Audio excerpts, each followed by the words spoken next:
On va commencer cette conférence. Donc, le titre, c'est « Les réseaux sociaux intelligents au service d'un management innovant ». Donc, voici un petit peu le programme de la présentation. Donc, d'abord, je vais laisser la parole à la société Accrétion. Ils vont se présenter eux-mêmes, qui vont parler justement sur le titre de la conférence, avec 3 personnes. Donc, Gabriel Debréon, qui est le directeur de l'entreprise, Alexis Jacquemin, qui est le directeur de la recherche, et Mathias Baglioni, le directeur technique. Voilà, donc je vais leur laisser la parole pendant environ 3 quarts d'heure, et puis ensuite, voilà, je présenterai les travaux de recherche que l'on fait autour des réseaux sociaux, détection de communauté, complémentarité, etc. Voilà, donc je leur laisse la parole. Alors, on va changer de micro.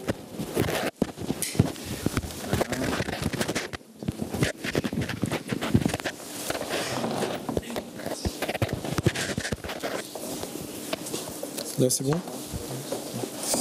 On va commencer. Bonjour à tous, merci pour votre présence. On va commencer par un tout petit film.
Voilà, si vous n'avez pas tout compris, on va détailler un petit peu.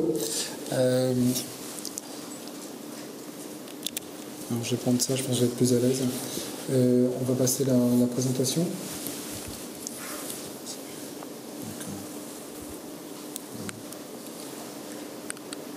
Donc, je vais simplement revenir sur le début. Donc, Accrétion, notre baseline, c'est amélioré par les valeurs. Pas valeur au sens financier, vous allez voir, vous avez peut-être compris déjà.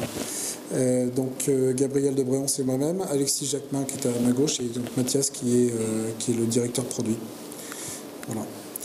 Alors on vous propose, j'irai très rapidement, donc, notre approche, quelques slides. On va vous présenter le produit et notamment mettre un zoom sur les résultats des travaux qu'on a fait avec Michel, donc ce qu'on a pu faire grâce à ces travaux. Et puis Alexis va vous présenter un petit peu la vision qu'il développe et qu'on développe autour de notre approche autour des valeurs. Alors qui sommes-nous? Notre métier, c'est on est éditeur de plateformes collaboratives. Et ces plateformes, elles ont la particularité de mettre en œuvre des mécanismes de réseaux sociaux, vous allez très rapidement reconnaître. Et l'objectif, c'est le partage des valeurs pour la performance des organisations. On a 3 missions. La première, c'est qu'on fédère des équipes autour de valeurs opérationnelles. Une valeur, c'est un principe d'action, sinon c'est un effet d'affichage. Moi, j'ai 25 ans de carrière derrière moi. J'ai vu des tas d'entreprises avec des valeurs qui étaient bien affichées et rien qui n'était vécu réellement ou d'une manière très distante par les personnes de l'entreprise, parfois même par les dirigeants qui en sont assez éloignés. Et là, l'objectif, c'est vraiment de recréer de la cohésion autour de valeurs qui sont des principes d'action. On définit une vision commune et une fois qu'on sait où on va, après on crée une dynamique collective pour la réussite des projets. En fait, en développant des modèles d'appropriation de ces valeurs et on projette l'activité de l'entreprise dans un modèle de maturité. Alors, donc un petit zoom sur notre équipe. Donc, on est une entreprise jeune, hein, on est une entreprise de 2 ans d'ancienneté. On est jeune entreprise innovante, on a ce label-là. Et on a une équipe dirigeante de 4 personnes. Donc, moi-même, j'ai une expérience plutôt dans le développement de services IT. Alexis, donc, qui a développé une expertise, qui est philosophe à la base, et qui a développé une expertise en web, et vous allez voir tout à l'heure, il va vous présenter un petit peu sa vision des choses. Mathias, qui est docteur à Mines Télécom, vous voyez, donc on est un peu tous dans la même famille, qui est le directeur produit et qui a une spécialisation en interaction machine et en intelligence artificielle. Et puis Solange qui s'occupe de toute la partie marketing commercial. Voilà. Donc on travaille avec un certain nombre de partenaires. Mezzoa pour tout ce qui est intelligence artificielle, Atonis qui est une entreprise de Nîmes qui nous a aidé à développer des briques logicielles. On travaille donc avec vous, hein, on a travaillé avec Michel, avec la BPI, Transfert LR et puis l'IDAT pour en fait étudier les comportements individuels au sein de l'entreprise, notamment les attentes par rapport aux valeurs. Alors, quel est le constat sur lequel qu'on a fait en fait avec l'équipe pour construire notre offre de valeurs? On s'est basé sur l'analyse des nouveaux enjeux en termes de management des ressources humaines. En fait, il y a des bouleversements sociétaux profonds qui ont apparu ces dernières années. On va faire des constats que vous faites probablement tous, chacun d'entre vous. Le premier, c'est qu'en fait, il y a une nouvelle socialisation qui s'est développée, notamment apportée par les médias sociaux, avec des fonctionnements qui se font beaucoup plus en communauté, en tribu, plutôt que je dirais, des modèles hiérarchiques. Un mix des comportements privés professionnels. On va voir de plus en plus dans les entreprises des comportements qui sont plutôt des comportements avec des attentes de type privé. On attend un peu des collègues et des patrons un peu les mêmes choses que ce qu'on peut attendre de nos amis ou de notre famille. Et puis également une communication qui est surabondante. Il y a des études qui montrent qu'il y a des personnes qui font jusqu'à 500 hits par jour sur un terminal. Donc ça veut dire un hit par minute. OK, rendez-vous ce soir. Voilà. Donc vous voyez, c'est vraiment une addiction. Et en fait, Internet, maintenant, c'est un lieu de vie. Voilà, c'est un vrai lieu de vie. Il y a également une évolution de la relation à l'emploi qui se met en place. On intervient plus dans des projets, sur des activités professionnelles par rapport à l'intérêt qu'on porte à certains projets, plutôt que dans l'idée de faire carrière dans une entreprise ou dans une filière. On fonctionne par projet. Et puis le dernier point, c'est qu'en fait, il y a des cycles qui sont en accélération. On prend souvent l'exemple de Nokia, qui n'existait pas il y a 10 ans, qui est devenu leader mondial, qui n'existe plus maintenant. Et ça veut dire derrière qu'il faut avoir des capacités d'adaptation, de l'agilité qui est absolument impérative. Et alors, dans ces bouleversements, en fait, les acteurs peinent à s'adapter. Il y a notamment une incompréhension de beaucoup d'enjeux. Les individus ne comprennent plus vraiment les enjeux, notamment les enjeux d'entreprise. Il y a également une difficulté à comprendre des codes. Alors c'est vrai pour beaucoup de la part de certains jeunes qui ne comprennent plus les codes d'entreprise. Pourquoi est-ce qu'on n'envoie pas un SMS à un client vendredi soir pour leur dire finalement le rapport ce sera dans une semaine parce que là ce soir j'ai un train à prendre. Voilà. Donc il y a des choses, vous voyez, je caricature un petit peu, mais il y a des codes qui nous échappent peut-être. Et puis on voit également Génération Y et Z, on a fait une étude, elle est à peu près 1 an et demi avec RS Interactive, la méthode d'Ecotime, 1000 personnes, et on voit des attentes très très fortes, notamment de la part des générations dont beaucoup sont dans cette salle, bien représentées, des attentes assez fortes en matière de repères pour voir comment je vais pouvoir avancer dans la vie, dans mes décisions que j'ai à prendre, sur quels critères je vais pouvoir baser mes décisions. Côté entreprise, eh bien, je dirais les pertes de repères sont aussi également assez fortes. Le management traditionnel, avec dont je dirais un fonctionnement hiérarchique, il est en décalage par rapport à ces modes de fonctionnement, ça colle plus. On a on a une transparence au monde externe qui est maintenant qui s'est accrue. On parle d'entreprise étendue. L'entreprise étendue, ça veut dire qu'en fait, on ne voit plus trop où sont les limites. Donc les limites, elles sont plus... la frontière d'entreprise, ça va au-delà. Où exactement, on ne sait pas, mais voilà. Et cette transparence externe, qui est notamment accrue par la communication qui se fait, je dirais, du jour au lendemain. On peut avoir des choses qui sont la communication interne qui est publiée le lendemain sur des sites internet. Et ça fragilise l'entreprise. Et puis le dernier point, le dernier constat qu'on fait également, c'est qu'il y a des attentes sociétales de plus en plus fortes par rapport à la responsabilité sociale qui impose d'associer les collaborateurs d'une autre manière à la vie de l'entreprise, donner la capacité de s'exprimer. Et tout ça, je dirais, toutes ces difficultés, ça se traduit par des difficultés d'entreprise qui sont des défaillances professionnelles en termes de productivité ou de qualité de service. Il y a des difficultés d'intégration, il y a également, parfois on parle de démotivation de personnes, alors qui ne quittent pas l'entreprise mais qui sont un pied dedans, un pied dehors. Et puis il y a également, j'arrive plus à lire. C'est intergénérationnel. Ah oui, un fossé intergénérationnel. Bon, il a toujours existé, le fossé intergénérationnel. Là, il est accru par la rupture technologique, en fait. On voit vraiment très gros écarts entre des équipes dirigeantes qui sont complètement larguées par rapport aux médias sociaux et puis les gens qui sont derrière, qui poussent et qui n'utilisent que ça.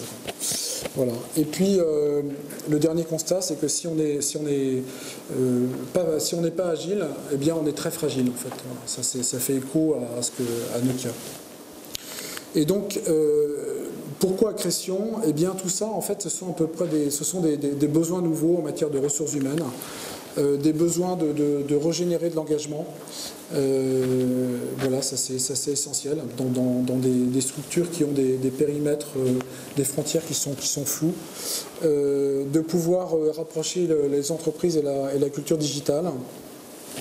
De fédérer dans un monde qui est devenu décloisonné. J'ai parlé tout à l'heure de l'entreprise étendue. Il faut redonner du sens à ce qu'on fait. Souvent, on ne voit plus trop quel est le sens. Et puis, donc la communication est là. Il faut faciliter la participation, mais il faut aussi la faire converger. Parce que le problème des médias sociaux du 2.0, c'est qu'il y a beaucoup de choses qui se disent, mais derrière, quelle synthèse on en fait? Qu'est-ce qu'on en déduit? Et alors nous, notre conviction, c'est que pour adresser ces nouveaux besoins, il faut travailler sur les valeurs. Voilà, travailler sur les valeurs. Parce qu'en fait, les valeurs, ça va apporter un socle de cohésion, ça va donner du sens et de la perspective. On cite les exemples que vous connaissez, très probablement, l'exemple de Danone, qui communique énormément sur des valeurs, mais vous avez des tas d'entreprises moins connues, Poquelin est très connu et communique énormément là-dessus, des entreprises comme Châteauforme ou même comme Setup, qui sont des entreprises de transport de taxi, en fait, qui ont des systèmes de valeurs qui sont très forts, et du coup, si vous voulez, il y a une dynamique et une cohésion qui est très étonnante, en fait, dans ces entreprises. Et puis le fait de construire sur un système de valeurs, qu'on construit quelque chose, on y adhère, sinon on n'habite pas on construit pas de maison dans laquelle on n'a pas envie d'habiter. Et puis la collaboration, le fait de travailler ensemble, ça fédère, en fait. Donc en fait, on développe, comme on disait au début, une plateforme collaborative qui utilise des mécanismes de réseaux sociaux. Et nos différenciateurs, alors donc on a des briques sémantiques, donc on commence à toucher un petit peu ce qu'on appelle le 3.0, en fait. Vous allez voir ça au travers de briques sémantiques qu'Alexis a mis au point. C'est un processus qui est managé, donc ça c'est essentiel parce qu'en fait, si on veut faire converger, faire avancer les choses, eh bien il faut définir, cadencer un processus de construction de valeur dans le temps avec des étapes qui sont... Et ça donne aussi à l'entreprise, c'est une garantie de faire avancer, de converger, de produire quelque chose avec ce processus. On fait émerger les valeurs d'une manière collaborative, vous allez voir, en fait tout le monde, on donne la parole à l'entreprise pour en fait faire en sorte que les organisations puissent faire émerger les valeurs. On associe un portefeuille de pratiques aux valeurs, comme je disais au départ, une valeur c'est un principe d'action, donc on va dire comment on va vivre ces valeurs. Et puis donc ça permet de projeter l'entreprise dans un modèle de maturité. Et donc en fait, on permet ainsi de s'engager par une vision partagée qui est co-responsable. La notion de co-construction de co-responsabilité est essentielle. Alors, quelle place pour les valeurs? Peut-être passer la parole à Alexis. Une citation de Simone Weil dont l'intuition pourrait être une manière d'illustrer le projet, c'est-à-dire cette idée que dans tous nos milieux de vie, dans les différents espaces qu'on traverse, les valeurs sont déterminantes pour pouvoir se situer, puisque la valeur c'est un principe d'action, c'est aussi un mode relationnel, donc une manière d'entrer en relation. Et donc derrière en fait des relations il y a des valeurs, et derrière des valeurs il y a aussi des relations qui permettent de les nourrir. Et l'outil permet justement de travailler sur les relations comme étant quelque chose qu'on modélise et qu'on met au travail, de manière à pouvoir formaliser et modéliser des valeurs.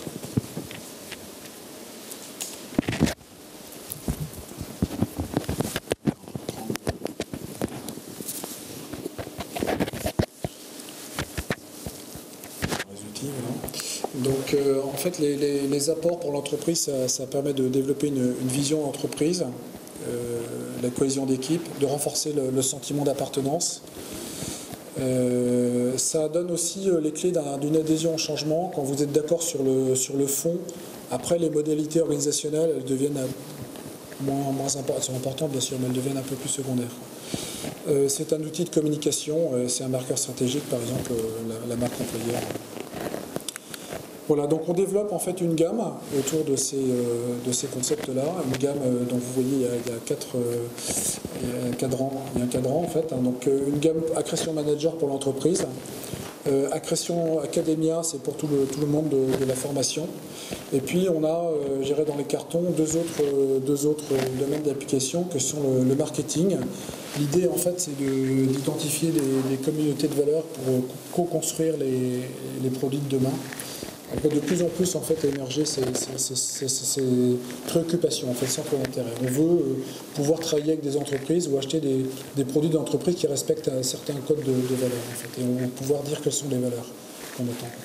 Et puis Accrétion Smart Network, l'idée c'est probablement de développer un réseau B2C, mais ça c'est un peu plus long terme, et c'est un peu plus aléatoire. Si simplement pour développer les cas d'usage pour l'entreprise, donc on a 4 cas d'usage. Un cas d'usage sur la cohésion des équipes. Un autre pour la conduite du changement, notamment pour faire des fusions d'activités, des fusions d'entreprises. Un cas d'usage qui est pour l'identité des filières professionnelles. Et puis un autre qu'on est en train de développer, qu'on appelle exécutive. Et celui-là, c'est pour en fait déterminer la capacité de cohésion d'une équipe dirigeante. Voilà, parce qu'en fait, une équipe dirigeante, elle peut très bien être très complémentaire en termes de compétences, hein, mais avoir des valeurs qui sont diamétralement opposées et à terme incompatibles. Et en fait, vous avez des sociétés d'investissement qui s'inquiètent de ça dès le démarrage, parce qu'effectivement, si on a un équipage qui est un attelage, je dirais, incompatible, eh bien, on risque de perdre beaucoup d'argent et d'énergie. Alors, si je développe un petit peu, donc la cohésion, ça permet de faire émerger des systèmes de valeurs, donc de générer l'engagement d'intégration. Ça permet également, vous allez voir, d'adresser les enjeux de gestion des talents. C'est des thématiques qui sont très à la mode actuellement. Et ça permet notamment d'identifier les leaders sociaux. Voilà. Et puis on adresse les enjeux de marque employeur. Pour la conduite du changement, donc c'est comment donner une vision commune et fédérer les gens sur un projet commun. Et les filières, c'est également du partage de pratiques. Voilà, exécutif, je viens d'en parler. Les bénéfices, donc on va développer des bénéfices en termes d'amélioration de qualité de service et de productivité, de baisse de turnover, et puis il y a des bénéfices qui est des ROI, retour sur investissement, qui existent en matière de qualité de vie au travail, ou bien également une étude que je vous invite à consulter, qui est faite par le BCG tous les ans, qui s'appelle Creating People Advantage, auprès de, je crois, 5000 DRH dans le monde, et qui montre qu'en fait, quand il y a un certain nombre de bonnes pratiques qui sont appliquées par des entreprises, notamment les thématiques que l'on adresse, eh bien, vous avez des développements de chiffre d'affaires et de rentabilité qui sont bien supérieurs. Voilà. Donc, je vous propose, parce qu'on a fait pas mal de théories, de passer au produit. Vous allez voir un petit peu comment ça fonctionne. On va aller assez vite, mais ça va vous permettre de voir un peu comment ça s'implémente. Et on va faire un petit zoom sur la partie qui est la détection de communauté d'identification de leader. Donc, en fait, on passe d'un écran on va montrer d'abord les étapes. On va passer d'un écran, ça marche? Ouais.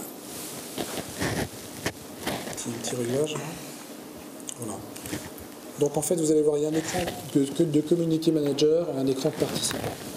Et en fait, on a deux grandes étapes dans le processus de cohésion. On a une première phase qui est on va construire le système de valeurs et une deuxième phase qui est on va le faire vivre. Là, ce qu'on va vous présenter, c'est comment on construit le système de valeurs. Donc en fait, il y a une première étape, une étape de configuration. On va inviter les personnes à participer. Il y a des paramétrages de confidentialité. Deuxième étape, c'est donc l'étape 1, la création de valeurs. Donc les valeurs, en fait, un manager va pouvoir choisir un certain nombre de valeurs dans une base de données que l'on a, où il y a à peu près 150 valeurs, et il va les mettre en débat dans l'entreprise. Et dans l'entreprise, les personnes vont pouvoir débattre, voter sur ces valeurs, et puis en proposer d'autres. Voilà. C'est comme ça qu'on va réussir à voir quelles sont les entreprises qu'on estime être les valeurs qu'on estime être des valeurs essentielles pour notre organisation. Étape 2, on va créer des enjeux. Les enjeux, ce sont des mises en situation. C'est des enjeux managériaux. Donc par exemple, vous avez des enjeux qui sont la capitalisation du savoir-faire, qui peuvent être l'innovation, qui peuvent être le développement international. Pourquoi? Parce qu'en fait, on va mettre ces valeurs dans ces enjeux, et ce qui va nous permettre de définir des actions pour comment on va vivre ces valeurs dans le cadre de ces enjeux, avec quelle action. Donc on peut peut-être montrer, voilà, parce que là sinon ça reste trop théorique. Voilà, donc les valeurs, vous voyez, on a choisi un certain nombre de valeurs, donc le travail, la transparence, satisfaction client, esprit d'équipe, créativité, voilà, on prend ce qu'on veut. Et puis donc le manager, il va proposer, donc on va passer côté Monsieur Langle, là, vous voyez, donc c'est un participant. Et là, il reçoit les valeurs, il peut voter sur les valeurs. Il peut poster des commentaires, il fait ce qu'il veut, il peut proposer des valeurs, donc je sais pas ce qu'on va proposer, la convivialité, voilà, donc c'est chacun qui propose ces valeurs-là, voilà. Et puis, qu'est-ce qui s'est passé? On va recommencer. Et donc le manager peut accepter et refuser, et après vous avez le manager qui est le résultat de tous les votes, voilà. Et donc il peut dire, effectivement, je retiens les valeurs sur lesquelles il y a une adhésion, ou bien je ne les retiens pas. Enfin, je fais vraiment ce que je veux. Mais en tout cas, je vois, est-ce que les gens adhèrent aux valeurs? Les valeurs peuvent être suggérées aussi par les participants. Voilà. Et puis donc à la fin, on va passer à la brique sémantique. Donc là, on repasse côté Monsieur Langle. Et en fait, à chaque fois qu'on crée une valeur, on y associe un questionnaire sémantique. Voilà. Et donc là, le participant est invité à répondre à ces questions. En fait, ce sont des questions à contrainte, en fait. Et on va explorer 4 dimensions. Est-ce que la personne est active ou passive? Est-ce qu'elle est proactive ou réceptive? Donc c'est pas posé en clair comme ça, mais ça revient à ça. Un questionnaire qu'on va développer avec Harris Interactive, et ça va permettre de définir un profil sémantique. Donc chacun répond à ces questions. Et à la fin, on réussit à avoir des graphes étoiles où, en fait, on peut, au niveau du collectif, de l'organisation, déterminer en fait, le positionnement du collectif selon 4 axes. Est-ce que les gens ont une vision commune? Est-ce qu'ils ont une réceptivité? Est-ce qu'ils ont une capacité de collaboration, une capacité d'engagement? Et on va passer côté individu. Voilà. On repasse côté Monsieur Langle, et lui, il voit son graphe personnel, comment il se superpose par rapport au graphe collectif. Et avec chaque fois, si vous voulez, il y a des recommandations qui sont faites sur vous êtes à tel niveau, voilà ce que vous pouvez faire pour aller davantage dans le sens du collectif. Tout ça étant un modèle déclaratif, c'est-à-dire qu'en fait, on n'est pas dans une introspection où on va chercher l'information qui ne serait pas apparente, mais grâce à questionnaire, on peut se situer dans un groupe et au sein de ce groupe, en fonction des interactions qu'on va avoir avec les autres participants qui ont répondu au même questionnaire, on va pouvoir comme ça visualiser où on se situe et où les autres se situent, où on se situe par rapport aux autres.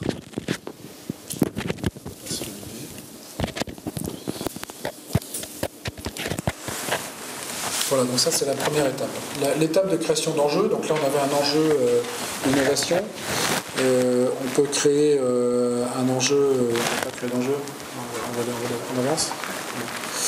Ok. Donc après, on a une étape de création d'actions. Donc les actions, c'est exactement le même processus que les valeurs. C'est-à-dire que le management propose un certain nombre d'actions qui sont débattues et enrichies par les participants. Donc, par exemple, pour vous donner un exemple de valeur, d'action qui incarne une valeur, en fait. Donc vous avez la première.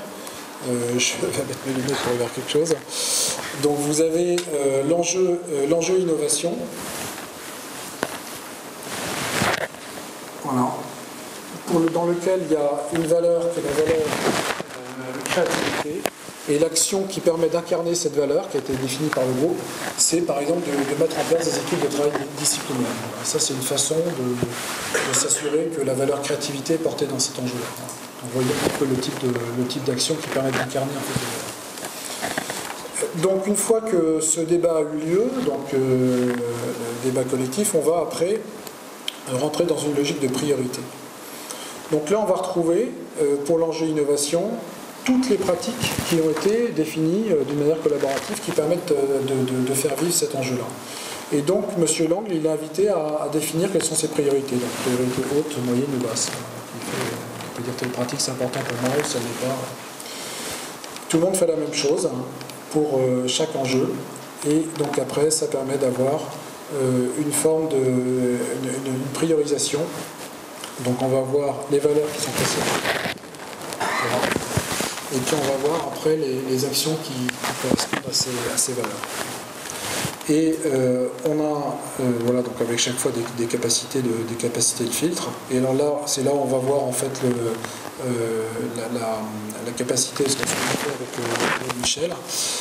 Donc on a tous les participants qui sont listés, et en fait on est capable de voir quels sont ceux qui apportent le plus de cohésion et quels sont ceux qui apportent le plus de leadership. Voilà. Le cohésion, c'est une forme de barycentre.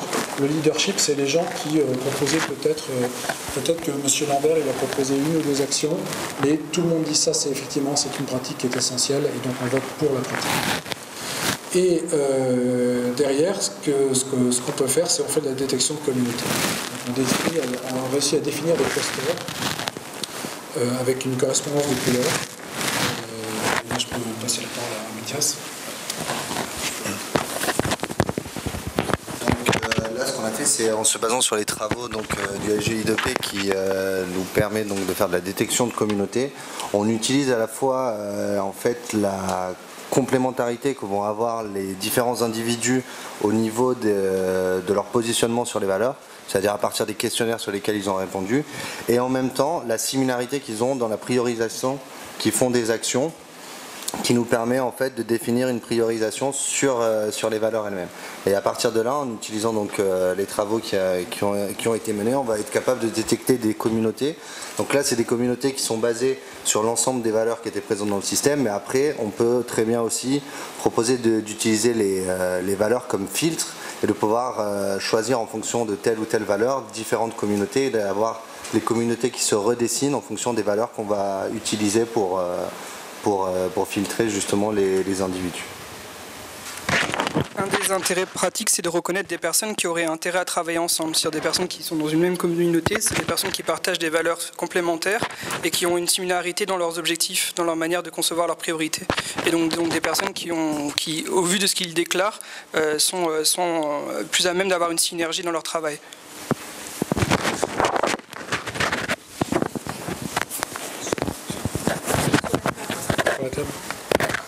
Là, c'est bon ? Ouais, ok.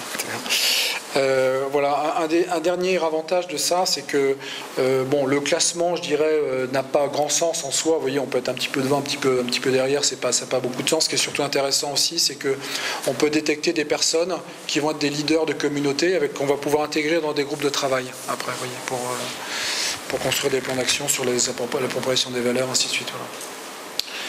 Voilà. Une fois que cette étape de priorisation a été faite, on va avoir une étape d'optimisation. On va revenir en fait on va reprendre l'enjeu, voilà, Et là, ce qu'on voit, c'est qu'on a des codes couleurs. Donc là, en fait, ce qui se passe, c'est qu'on voit Monsieur Langle, c'est les priorités qu'il a définies précédemment. Et en fait, en dessous, on voit des petits clignotants vert, orange, rouge qui apparaissent et qui lui permettent de voir comment il se positionne par rapport au collectif. Et là, il va pouvoir, s'il le souhaite, par exemple l'action 5, vous voyez, il a mis en priorité haute alors que le collectif l'a mis en priorité basse, il peut dire ok, je vais aller dans le sens du collectif, donc je baisse d'un cran. Voilà. Mais il peut dire, par exemple, l'action 4, les gens l'ont mis en priorité haute par moi, parce que pour moi c'est important, c'est la bonne place, donc je maille en phase sur ma priorité, je lui donne un poids plus important. Voilà. Donc les gens comme ça, si vous voulez, c'est une façon d'essayer de faire converger. Alors il y a des mécanismes psychologiques, Alexis pourra vous en parler longuement derrière, qui font que en fait il y a petit à petit une convergence qui se met en place en fait, parce que les gens, on pourrait dire tout le monde change tout dans le sens inverse, vous voyez, du coup on se retrouve à la case départ. En fait c'est pas ça ce qui se passe. Il y a une convergence qui se fait petit à petit. Voilà. Et donc en fait on va retrouver après, je dirais, notre classement qu'on voyait tout à l'heure, mais avec une nouvelle étape de nouveaux indicateurs, puisque forcément je dirais les priorités ont changé, donc les valeurs, priorité des valeurs et des actions n'est plus vraiment les mêmes. Et puis on est capable de voir le nombre de personnes qui ont changé de position. Donc là, je crois sur notre base, on en a 27 sur 30 qui ont changé de position. On a un indice de convergence collective qui s'est amélioré. Donc voilà, ça c'est aussi un indicateur de progression. Et puis on détecte toujours nos communautés et nos leaders, mais les lignes ont bougé, donc c'est plus forcément les mêmes leaders et les mêmes communautés. Voilà, et donc une fois qu'on a fait ça, si vous voulez, associé à ça, on a fait émerger des valeurs et des actions qui permettent d'incarner ces valeurs qui sont... tout le monde a pu s'exprimer, mais en fait émerge vraiment ce qui sort du lot, ce qui est important, ce qui va faire consensus. Alors on peut peut-être faire un tout petit zoom après sur le modèle de maturité, pour que vous voyez un peu, voilà. Donc après, si vous voulez, à chaque action, on associe des indicateurs et dont on va mesurer l'appropriation au fil du temps. Et ça permet de dire que, par exemple, cette entreprise-là, elle est dans un modèle de maturité, elle est à peu près à 3,4 sur, je ne sais plus, 2,5 sur 5, avec des valeurs qui sont appropriées d'une manière un peu différente. Et donc un DRH ou un directeur général d'entreprise peut dire, là, cette année, on est à 3,2 sur 5 en termes d'appropriation de nos valeurs, on peut essayer de passer à 3,5 ou à 4 l'année prochaine. Donc ça permet de définir des objectifs d'entreprise. Voilà, donc voilà l'outil, j'espère que c'est... on présentera rapidement, donc j'espère que vous avez compris un petit peu, je dirais, la philosophie, ce qu'on peut en faire. Mais vraiment l'idée, si vous voulez, c'est de donner la parole à tout le monde peut s'exprimer, pour construire ensemble le système de valeurs et faire émerger ce sur quoi on va se rejoindre. Donc en fait, on a travaillé beaucoup sur le parcours utilisateur, l'expérience utilisateur que vous connaissez, parce que c'est essentiel dans l'appropriation d'un outil type réseau social. Donc en fait, quand on travaille sur les valeurs, on définit un petit peu les jalons, si vous voulez. Quand on travaille sur les valeurs, eh bien le participant, il a son profil, vous savez, le graphe étoile. Voilà. Le manager, il a une cartographie qui lui apparaît. Après, on a côté action, eh bien c'est l'individu lui-même, chaque participant qui dit quels sont ses objectifs, quelles sont les actions que moi je veux vivre autour de ces valeurs. Et puis le manager, il identifie des leviers que sont en fait ces actions. Quand on travaille sur les priorités, chaque participant dit quelles sont ses motivations. Vous voyez, c'est priorité haute, médiane ou basse. Voilà. Et puis le manager, il réussit à détecter 10 leaders sur lesquels il va s'appuyer et puis à définir un plan d'action. Et puis dans la phase de mise en pratique, eh bien, on n'a pas vu ça, mais en fait on a des logiques de badge. En fait, on fait appel à des ressorts, des mécanismes de gamification qui permettent en fait, quand vous vivez bien une valeur, eh bien, de gagner des badges. Quand vous la laissez un peu de côté, vous perdez des badges. Voilà, on a ces logiques de gamification qu'on met en place. Voilà. Et donc le manager, lui, il peut, avec ces mécaniques de gamification, créer des capacités incentives. Et en fait, ce qui est très important, c'est que les indicateurs qu'on associe à l'appropriation des valeurs, ce n'est pas des indicateurs qui sont, je dirais comme ça, qu'on sort d'un chapeau. C'est en fait l'activité de l'entreprise qu'on va mettre en perspective de l'appropriation d'un système de valeurs. Je vais simplement donner un exemple. Si par exemple on prend la valeur confiance, associé à la valeur confiance, vous avez une pratique qui peut être tenir les engagements. Eh bien, tenir les engagements pour un service commercial, ça va être de réaliser le chiffre d'affaires, donc ils vont avoir un objectif de chiffre d'affaires.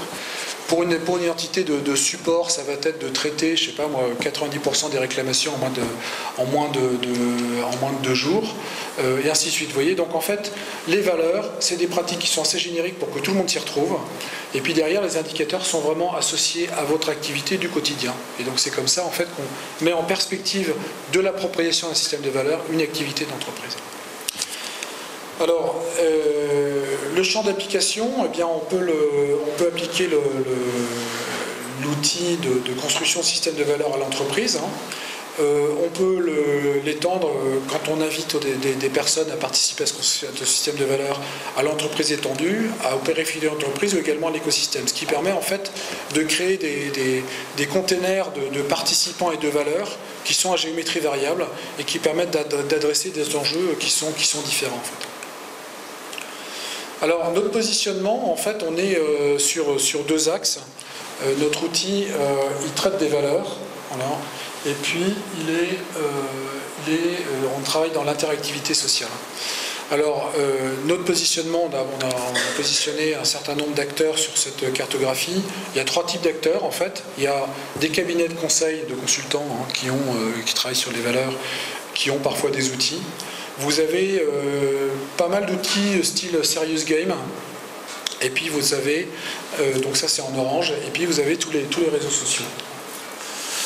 Alors nous en fait, dans notre approche, on est 100% valeur, voilà, on est axé à la droite, et en ce qui concerne l'interactivité sociale, vous avez d'abord des modèles qui sont déclaratifs, on saisit des données, puis bon, il n'en ressort pas grand-chose. Vous avez un peu plus abouti des modèles qui apportent une restitution, par exemple le MBTI, si ça vous dit quelque chose, c'est du profilage. Le graphe étoile, c'est un peu une approche MBTI. Si on en restait à ce niveau-là, on ferait de la restitution en fonction des données que vous mettez en entrée. On est capable de vous dire vous avez tel profil. Vous avez après les modèles interactifs, tous les réseaux sociaux, voilà, c'est hautement interactif. Et vous avez un modèle encore plus abouti, qui est le modèle coopératif, c'est-à-dire que pour trouver la solution, on peut la trouver que d'une manière collaborative, qu'en se mettant tous autour de travailler sur cette problématique. Voilà. Et donc nous, en fait, notre positionnement, il est 100% valeur et on est totalement interactif. Le modèle le plus abouti. En termes de positionnement, donc en fait, on s'adresse essentiellement en génération Y et Z, qu'on va retrouver dans les académies, qui est pour nous une activité qui démarre très très fort, les entreprises et puis les particuliers. La vision, donc là je vais passer la parole à Alexis.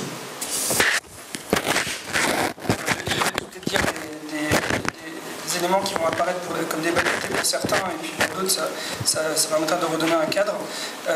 Donc l'arrivée des réseaux sociaux, donc l'édition collaborative des publications, désormais lorsqu'on est sur la toile on peut éditer directement des éléments avec cet effet de bord qui aujourd'hui est largement commenté, qui est l'infobésité, puisque le fait que tout le monde puisse participer et créer du contenu, du coup le contenu est surabondant et on a des difficultés à le lire. Deuxième élément, c'est l'arrivée des réseaux sociaux d'entreprises, cette fois-ci, dans les entreprises, et qui apporte en fait de nouveaux modes d'organisation avec une information qui devient transversale, ascendante, et avec aussi cet effet qui est commenté aujourd'hui et qui est assez néfaste, qui est la confusion des flux, c'est-à-dire que quand des flux arrivent de tous bords, et bien en fait on ne sait pas auquel donner de l'importance, et donc du coup ça génère de l'angoisse et dans l'organisation des dysfonctionnements. Troisième élément qui est largement commenté depuis pas mal d'années, donc les big data, avec aussi ce constat maintenant qui est partagé qu'il ne suffit pas d'avoir des données pour pouvoir avoir des corrélations qui ont du sens, mais encore faut-il avoir des données qui sont intelligentes pour pouvoir les fouiller, donc avoir des données marquées. Et la difficulté étant de pouvoir avoir des critères lisibles sur ces données, c'est-à-dire qu'aujourd'hui on est capable de faire des recommandations sur des données structurées, mais ensuite la difficulté ensuite c'est de pouvoir donner accès à ces données, donner une capacité d'action sur ces données, une capacité à les mettre en œuvre, à en faire des foncteurs, en fait, à en faire des filtres. C'est-à-dire des données qu'on peut manipuler pour manipuler d'autres données et comme ça avoir vraiment une capacité d'action. Et pour nous les valeurs ce sont des données. Ce sont des données qui permettent de générer d'autres données et comme ça d'organiser en fait un parcours utilisateur où l'utilisateur est mis au centre de sa capacité d'action. Mettant en perspective d'autres données, puis c'est un filtre qui est choisi sur lequel on peut moduler, qu'on peut construire, qu'on peut établir comme un système de valeurs personnelles et donc qu'on peut comme ça utiliser pour évoluer dans différentes organisations et différents mêmes environnements. Donc là, par exemple, on a l'exemple de Dominique qui est dans un supermarché. C'est ma tante, en fait. Elle était dans un supermarché bio. Et elle est en train de scanner un produit. Et en fait, elle a un Walkman, enfin un Walkman, je sais plus comment, des écouteurs. Et à partir de ces écouteurs, elle sait si ce produit correspond à ses valeurs. Pas simplement sur 1 ou 2 critères comme bio ou développement solidaire, mais sur 200, 300, 400, 500 critères qui n'ont pas été enregistrés par Dominique, mais par tous les participants du réseau social qui ont mis en perspective les données à travers les valeurs et qui permettent du coup d'avoir une lisibilité sur les produits qui sont à l'achat. Ce qui apporte une capacité à rendre accessible la chaîne de production. On sait désormais d'où ça vient, quelles sont les valeurs qui ont été derrière le processus de production. Pour les consommateurs, c'est une capacité comme ça à construire un système de valeurs qui correspondent à ce qu'ils ont envie d'établir au vu de leurs préoccupations. À titre personnel, je me soucie du réchauffement climatique, mais je me soucie encore davantage de la biodiversité, qui est quelque chose d'irréversible, alors que le réchauffement climatique, on pourra certainement revenir dessus d'une manière ou d'une autre. Et pour les marques, c'est ça l'intérêt, et je dirais la subtilité aussi dans la démarche, c'est que ça a aussi un intérêt puisque aujourd'hui, les marques ont un souci de parler le langage de leurs consommateurs, et ils savent que les meilleurs vendeurs d'une marque, ce sont les consommateurs d'une marque. Et donc connaître les valeurs des participants, c'est pouvoir créer en fait une communication qui est adaptée à ceux qui vont acheter ultimement le produit, et comme ça parler le langage de ceux qui sont directement consommateurs. Donc tout le monde se rejoint, c'est idéal. Et ça, on appelle ça bien évidemment prospective et puis vision aussi, parce que je dirais que c'est le moyen terme, voire le moyen long terme de notre outil. Alors, pour donner un petit panorama, en fait, je dirais un peu logique, philosophique peut-être de l'outil, je dirais qu'il y a peut-être 2 méthodes, principalement pour situer les relations humaines. La méthode qui était déjà décrite par Tim Berners-Lee en 1994 et qui aujourd'hui est celle du web, enfin après je parle peut-être devant certains connaisseurs, donc peut-être que le web est déjà plus avancé que ce que j'en comprends. En tout cas, ce que je comprends aujourd'hui du web, c'est que le web fonctionne comme une cartographie où on établit un plan, donc c'est la première image. Sur ce plan, on superpose des coordonnées. Donc les coordonnées, par exemple, c'est je vais dans une association, je vais à la piscine, je vais dans les différentes activités où je suis inscrit. Et aujourd'hui, ces activités, elles sont numérisées. Où que j'aille, je passe par Internet. Et donc du coup, j'évolue dans un plan sur lequel il y a des coordonnées et je m'intègre dans le plan par les coordonnées. C'est-à-dire j'évolue dans un milieu qui est représenté sur la toile comme étant un espace de vie dans lequel j'évolue en synchronie avec la relation que j'entretiens à mon environnement et l'environnement lui-même dans lequel je me situe. La vision de la création est un peu différente, c'est qu'on part de la relation. C'est-à-dire qu'on n'est pas sur une cartographie où on établit des points de coordonnées, on est sur des perspectives où la personne entre en relation avec le dispositif à travers la perspective qu'elle établit, qu'elle construit, qu'elle module, qu'elle travaille, qu'elle fait évoluer au fur et à mesure. Pour ça, elle établit un profil relationnel. Donc c'est le fameux questionnaire sémantique qui lui permet de déterminer une manière d'interagir avec son environnement, avec les autres personnes qu'elle va rencontrer sur la toile et sur le réseau. Donc ces modalités, elles sont assez simples, enfin elles sont un peu plus poussées quand on regarde dans le détail, mais au final c'est les relations humaines, c'est-à-dire donner, recevoir, s'exprimer, avoir, partager. À partir de ces relations-là, on est capable, sur une base d'interaction de profil relationnel, de déterminer en fait un graphe social sémantique, c'est-à-dire qu'un graphe où les personnes sont en relation les unes par rapport aux autres à travers ce contenu sémantique, c'est-à-dire cette valeur qui a du sens pour la personne et qui a du sens au niveau de son profil, qu'elle a elle-même établi et qu'elle construit et qu'elle enrichit et qu'elle vient agrémenter au fur et à mesure de ses interactions des différents milieux, espaces qu'elle traverse. Et tout ça permettant ensuite, dans chacun de ces espaces, d'établir des communautés qui sont structurées, qui vont être structurées par les différents profils de chacune des personnes, tel qu'il est construit, tel qu'il est augmenté en fait. J'explique ça ? Non. Alors, ouais.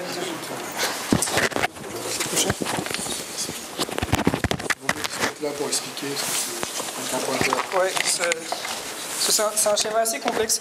En fait, ça, c'est une cartographie du Web 2.0, donc tel que je le comprends. Après, encore une fois, ma vision est peut-être limitée. Donc en fait, on a dans les axes les différents modes de production du contenu, la manière dont on crée du contenu, on le produit. Ensuite, on a avec les couleurs les motivations à créer ce contenu, donc le besoin de communiquer, c'est l'expression, l'expertise, c'est la quête de reconnaissance, l'intimité, c'est la recherche identitaire. Et on a ensuite 4 grandes zones qui sont en fait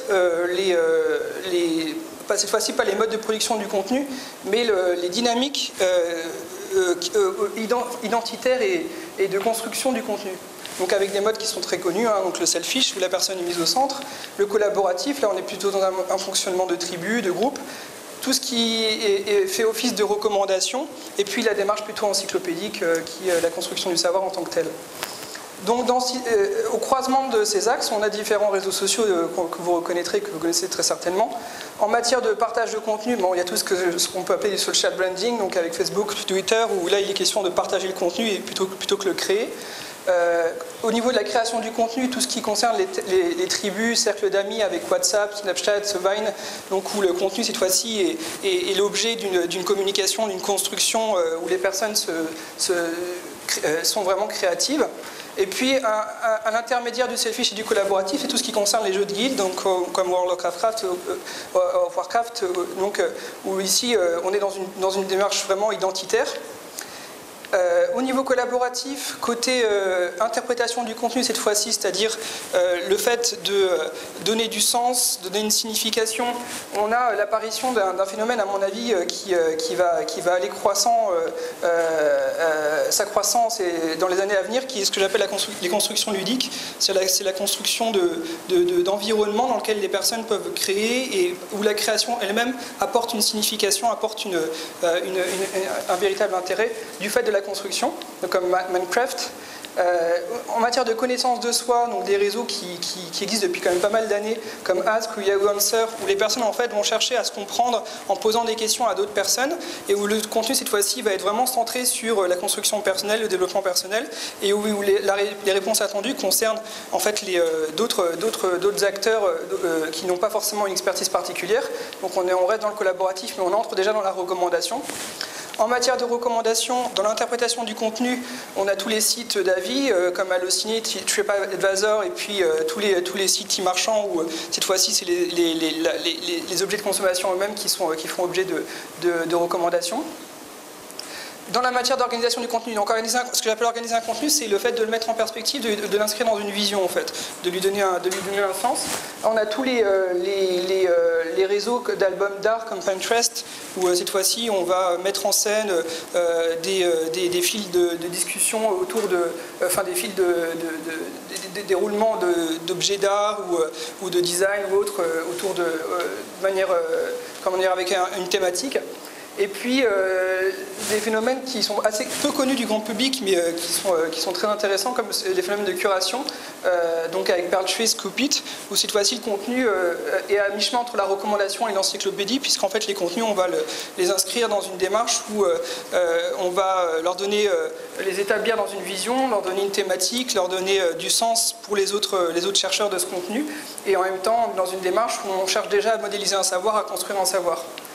Avec ensuite, dans cette démarche aussi, tout ce qui concerne de nouveau la recherche identitaire, mais cette fois-ci avec une finalité qui est vraiment plutôt autour de la médecine ou de la santé. Michel Serres, je ne sais pas si vous le connaissez, je crois qu'il est déjà intervenu ici plusieurs fois, disait qu'aujourd'hui on est passé dans l'ère de la présomption d'incompétence. Avant, quand on allait voir un médecin, on écoutait le médecin, il était le sachant en tant que tel, c'est-à-dire que c'est lui qui allait donner les indications, et on lui faisait confiance. Désormais, quand on va voir le médecin, on sait par avance quelle est notre maladie, on sait par avance quels sont les médicaments qu'on peut prendre ou ne pas prendre, parce qu'on s'est déjà renseigné sur Doctissimo, et on lui dira effectivement ce médicament fait effet, mais il y a une vache en Hongrie qui en a mangé 1 kilo, elle en est morte, et donc du coup je ne vais pas consommer ce médicament parce que je risque pour ma santé. Et puis là, de manière un peu plus sérieuse, mais c'est un peu dans cette démarche aussi, c'est tout ce qu'on appelle les Q&A networks, qui sont en fait des réseaux de savoir, où cette fois-ci les répondants sont des experts qui sont reconnus par la communauté ou qui sont des experts comme dans Quora, où en fait les personnes vont être reconnues, vont intervenir au nom d'une expertise qu'ils ont par ailleurs. Et puis les réseaux de savoir type Wikipédia qui sont bien connus.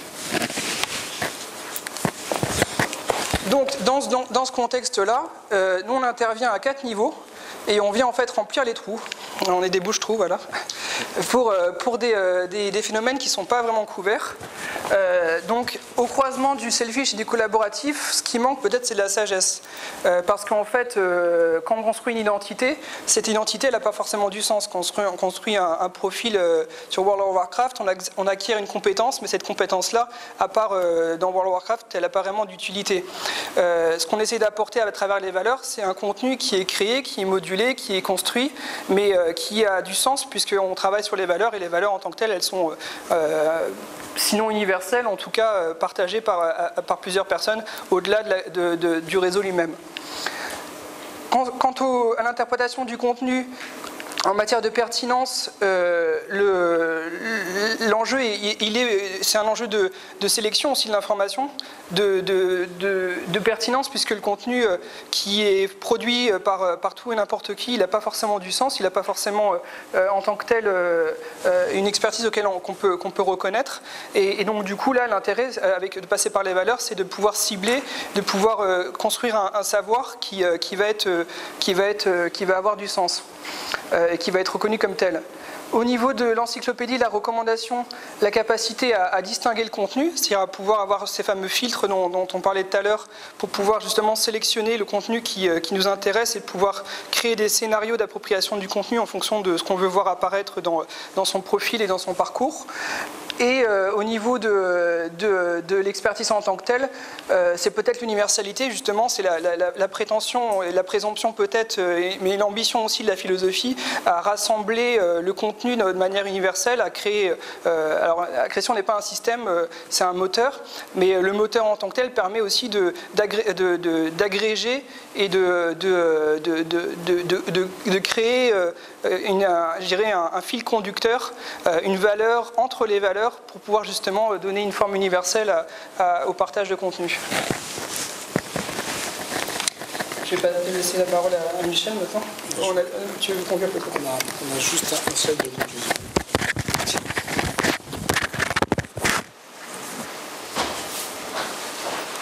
Simplement pour dire que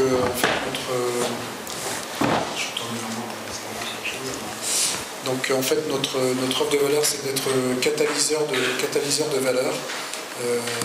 Voilà, pour faire face en fait aux évolutions des enjeux des ressources humaines dans les organisations, apportées par tous les nouveaux modes de socialisation, tout ce que j'ai présenté au départ.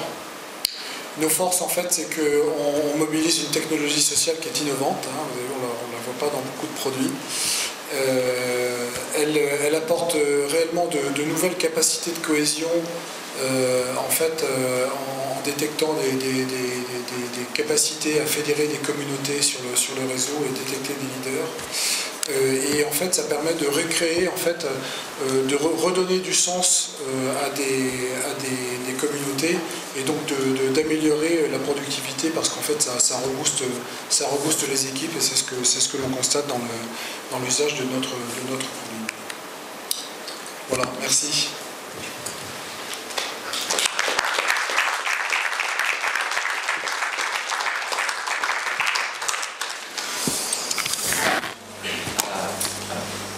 Oui, donc, est-ce que vous avez des questions ?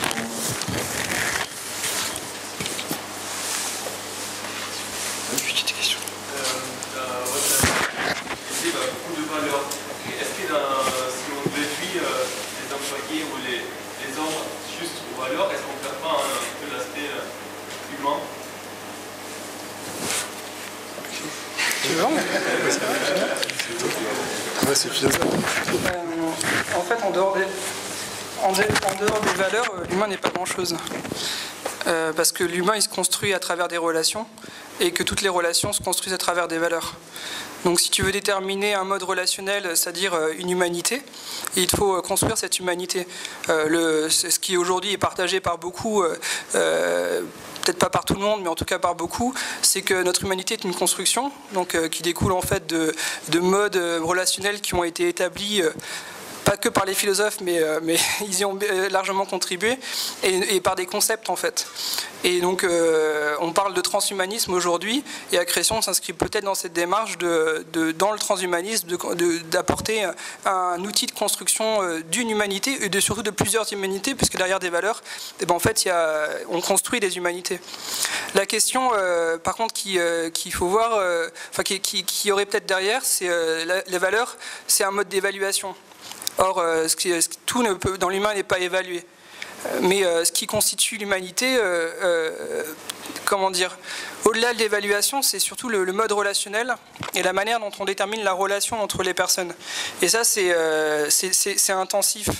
C'est-à-dire que ce n'est pas purement quantitatif, mais ça répond à un principe de quantification qu'on ne va pas forcément situer dans une échelle, et Accrétion n'est pas là pour classer ou pour catégoriser ou pour inscrire dans une échelle, mais pour vraiment modéliser quelque chose qui va être en fait ad hoc, c'est-à-dire c'est à un moment donné, dans une communauté donnée, et qui va répondre à un certain principe relationnel qui est en construction, et qui va évoluer en fonction des différents espaces où les personnes vont évoluer, et donc du coup qui est complètement circonstancié.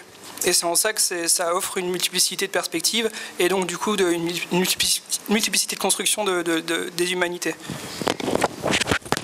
Juste une autre réponse sur un axe peut-être complémentaire, c'est qu'en fait, au contraire, je pense que l'importance des valeurs, on l'a beaucoup escamoté pendant une génération où en fait c'était des trucs, je dirais, un peu insaisissables, intéressants. Bon. Et en fait, on s'aperçoit, on le voit énormément dans les discours, dans tout type de niveau de la société. Où on a des clients qui sont aussi bien des entreprises que de l'information, que de la politique. Et c'est vrai qu'on voit les événements récents, enfin je ne vais pas rentrer là-dedans, mais en fait on se pose quand même, ça renvoie pas mal à des questions de valeur, qui n'ont rien de moral ou d'éthique, c'est vraiment qu'est-ce qui est important, qu'est-ce qui fait que la gérante on va faire des choses ou par exemple pas les faire. Voilà, qu'est-ce qui est important.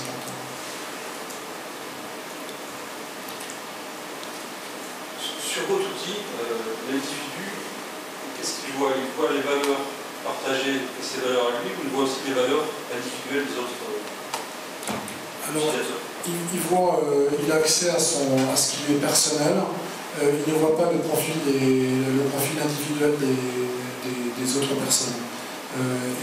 En standard, même le manager ne le voit pas en fait. Voilà. Il ne voit pas le classement des personnes non plus. Donc il voit vraiment, en fait, lui, il interagit avec d'autres, il construit son profil, il voit ce qui est strictement personnel, et il a quelques restitutions collectives, notamment, vous savez, les codes couleurs, en fait, quand il va un petit peu situer par rapport au collectif, mais après, il est libre il n'y a pas de jugement de valeur par rapport à ça, il peut faire bouger les lignes ou pas. Et justement, quand vous construisez le radar du groupe, là, vous avez parlé d'un groupe, c'est quoi le critère d'agrégation? C'est une moyenne? Parce que du coup, vous allez très certainement masquer les différences peut-être qu'il pourrait y avoir dans les individus. En fait, c'est ce que j'ai précisé, c'est que c'est du déclaratif. On n'est pas dans l'introspection, donc il n'y a pas de raisonnement caché derrière. Les personnes se déclarent dans telle ou telle dimension à travers les questionnaires. Et en fonction de ces dimensions-là, on détermine des interactions entre les personnes. Donc les personnes ont des profils dynamiques avec lesquels elles interagissent en étant sur le réseau. Et ces interactions-là, c'est des interactions qui sont du type relationnel, c'est derrière de donner, recevoir, avoir, exprimer, derrière les questions.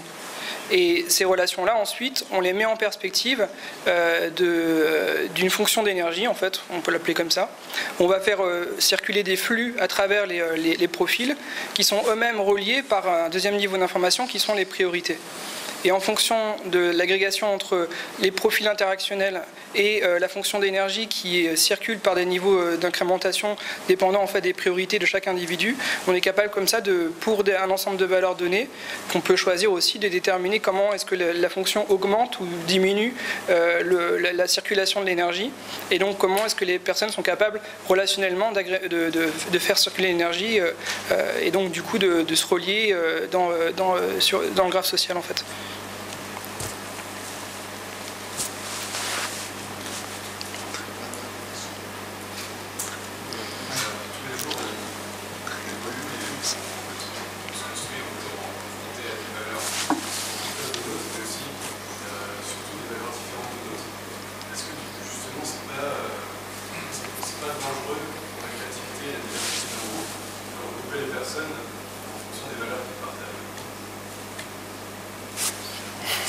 C'est la réponse, mais peut-être que ça pourrait le faire.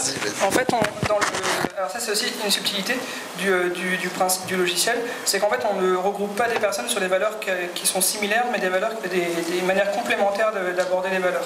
C'est-à-dire par rapport à une valeur donnée, je ne sais pas, j'estime par exemple que sur telle ou telle valeur, je prends des initiatives, je suis prêt à mener un groupe sur telle ou telle valeur, et puis une autre personne qui dit bah voilà, moi cette valeur-là, je la partage, en revanche, je ne suis pas meneur. Donc du coup, cette personne qui se retrouve avec des meneurs, elle va avoir une complémentarité avec les meneurs. Donc du coup, elle ne partage pas le même profil par rapport à la valeur, elle partage un profil complémentaire par rapport à d'autres personnes. Et tout le principe du profilage, entre guillemets, c'est de mesurer justement le degré d'interaction qu'il peut y avoir entre différentes personnes au sein d'un groupe, ou même de profil à profil en fait. Donc on n'est jamais sur du recoupement vraiment de valeurs identiques. Le second élément, c'est qu'en fait, on peut avoir une multiplicité de valeurs. On peut créer n'importe quelle valeur sur le système, dans le moteur, parce qu'en fait, on ne s'intéresse pas au contenu de la valeur lui-même, mais on s'intéresse à la manière dont les personnes vont interagir par rapport à cette valeur. Donc c'est vraiment la relation qu'on entretient à cette valeur, et non pas le contenu de la valeur lui-même qui, au final, n'a pas vraiment d'intérêt, quoi. Ce qui est un peu un pied de nez à toute une tradition philosophique et autres qui s'intéressait surtout à définir les concepts pour ensuite les articuler. Et là, l'enjeu, c'est d'abord les articuler, et en fonction de l'articulation, on voit comment on peut les définir. Mais la définition n'a pas un... Oui, deux éléments rapidement. Donc, on a créé la convivialité tout à l'heure, qui était un exemple. Hein. On peut créer n'importe quoi, la valeur siège, si vous estimez que c'est essentiel dans votre vie d'être bien assis. Vous voyez, donc on crée exactement ce qu'on veut. C'est pas la valeur, c'est ce que disait Alexis, c'est la manière dont on interagit avec. Le deuxième élément, c'est que une illustration. En fait, on travaille avec une société de conseil, hein, qui est une grosse boîte française. En fait, ils utilisent l'outil dans des processus de transformation. Ils réunissent 50, 100 managers pour voir, en fait, dans un processus de transformation, quelles sont les valeurs sur lesquelles les gens vont se retrouver. Et en fait, on part d'une table rase. C'est-à-dire qu'en fait, le community manager ne propose rien. Il dit bon voilà, vous avez une heure, quelles sont les valeurs qui nous paraissent importantes, qui représentent notre organisation. Voilà. Et donc, vous voyez toutes sortes de trucs qui sortent. Et comme ça, vous voyez, ça permet de faire remonter ce qui va faire consensus. Ça va créer en fait une cohésion, une identité d'entreprise. En fait, si vous voulez, notre outil, il n'est pas pour une construction personnelle, même si ça renvoie forcément à des éléments personnels. Voilà, parce que je dis que moi j'interagis de telle manière avec telle valeur, mais en tout cas c'est une construction collective. Donc c'est normal qu'on fasse émerger sur quoi les gens vont se rejoindre collectivement.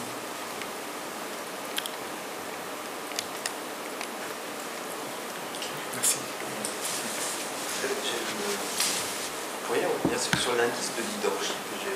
Comment vous faites pour le calculer? Ah là, ça va. Alors, ça, je vais peut-être... Ça marche.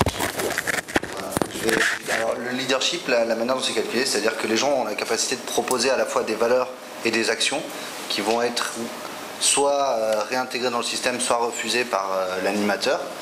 Et en fait, associé à ça, donc on va garder la trace des personnes qui ont proposé certaines valeurs et certaines actions. Et au vu après des priorisations qu'il va y avoir sur ces actions et sur ces valeurs et le classement qu'elles vont avoir par la suite avec le moteur, et notamment par rapport à la fonction dont Alexis a parlé, qui est cette fonction d'énergie qui se passe sur les interactions au niveau des valeurs, on va être capable de donner un score en fait aux différentes personnes au vu des actions qui sont proposées.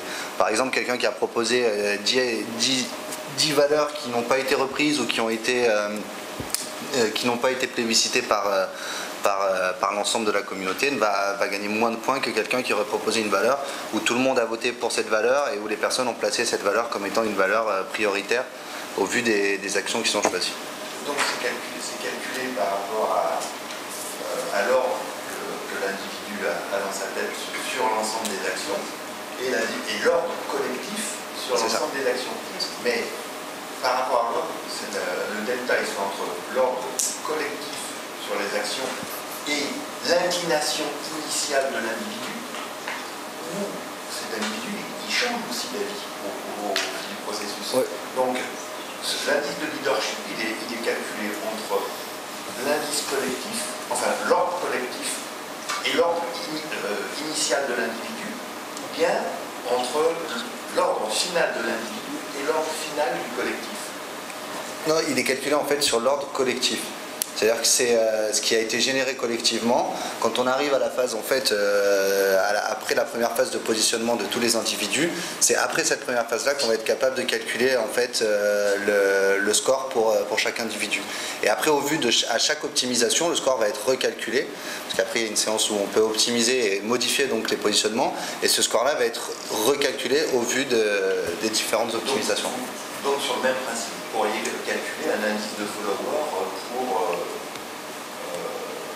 pour chaque individu. Oui. Oui.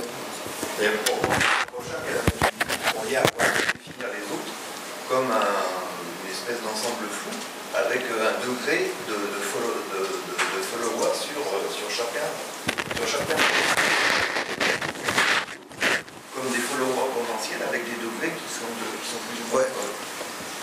On pourrait faire ça après, si vous voulez, nous on a pris, on a fait des arbitrages, hein, ce qui nous paraissait le plus pertinent, c'est de prendre un certain nombre de facteurs, de les pondérer d'une manière, je dirais, qui va probablement évoluer aussi avec les retours d'expérience qu'on va avoir. Hein. Mais voilà, c'est un système dynamique et qui prend en compte un certain nombre de facteurs, sachant que le leadership, hein, comme je disais tout à l'heure, si vous voulez, les trois premiers, on peut dire qu'ils sont au même niveau, vous voyez, à moins qu'il y ait des écarts très très importants, mais on n'a pas, c'est pas parce qu'on dit qu'une personne est à 97 et l'autre à 96 que effectivement il y en a un qui est meilleur que l'autre, c'est vraiment, on définit en fait un peu des tendances et des groupes de personnes.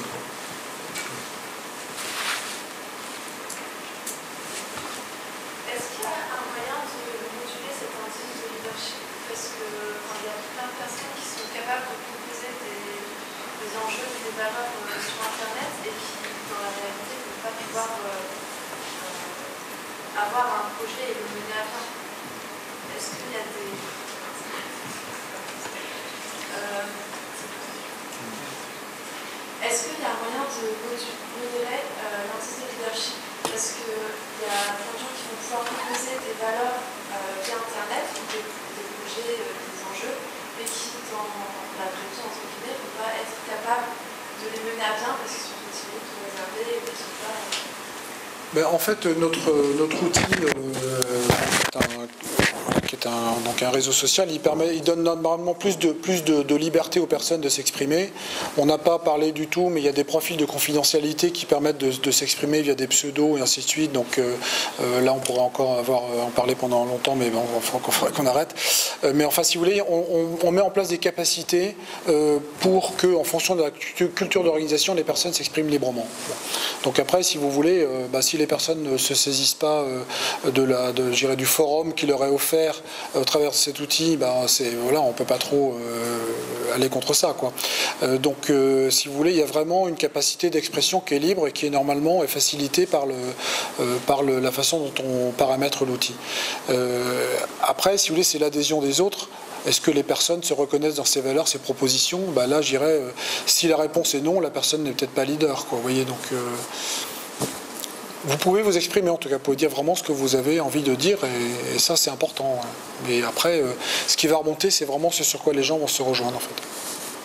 Juste pour appuyer un peu ça. L'idée, c'est que le manager ne sait pas qui est la personne qui a fait la proposition, à part si lui-même demande, quand il a la liste des leaders, à la personne si elle veut bien se révéler, de savoir quelles ont été les propositions qu'il a faites.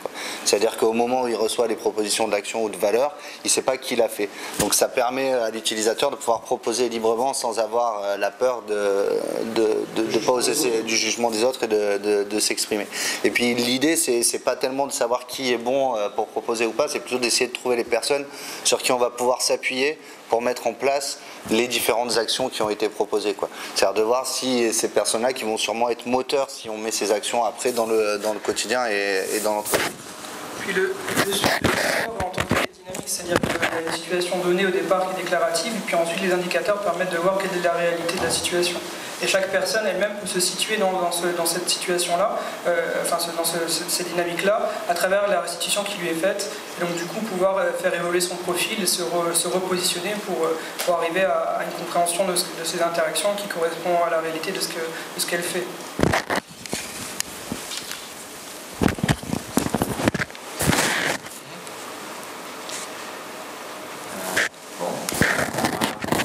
Une autre question ?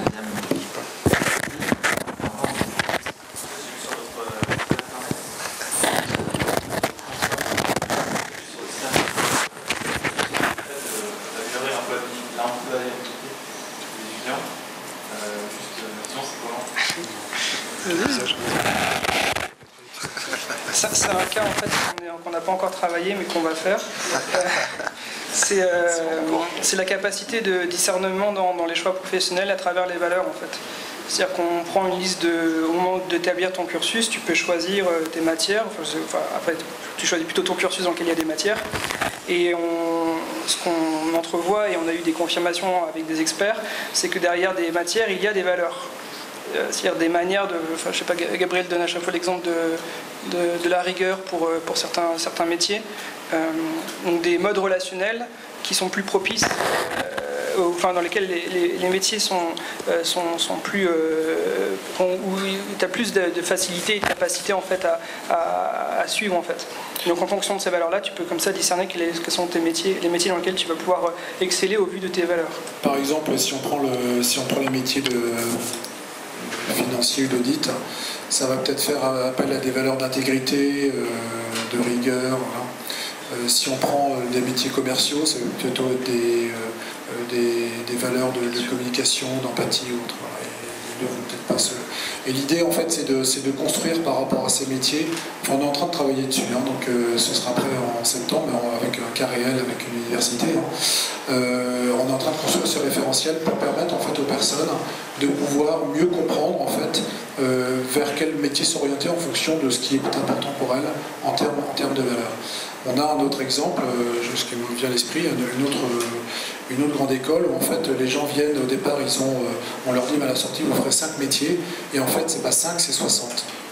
Mais en fait en termes de communication on ne peut pas communiquer sur 60, donc on communique sur 5.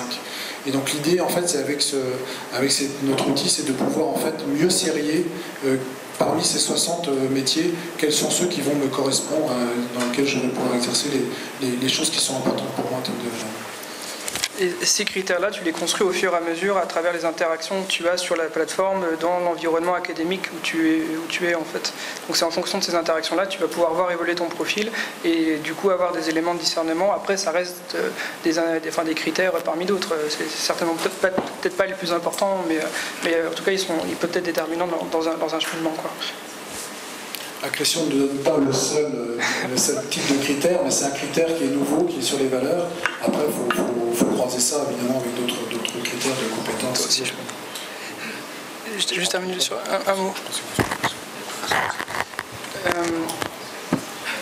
Je pense que l'humanité, jusqu'à l'arrivée des réseaux sociaux, pour avoir ces critères-là, en fait, elle lisait des bouquins. Et aujourd'hui, il y a encore des gens qui lisent des bouquins, mais peut-être pas tout le monde. Et l'intérêt d'Accrétion, je dirais que c'est d'écrire un bouquin. C'est encore mieux qu'en lire un, c'est en écrire un. Et en plus, c'est de pouvoir l'écrire avec d'autres personnes. Et c'est ça l'intérêt du Web 2.0. Et donc, du coup, d'écrire des bouquins avec d'autres personnes, ça a cet intérêt de mieux se connaître parce qu'on produit du contenu et à travers ce contenu qu'on produit, on apprend à mieux se connaître. Encore des questions ?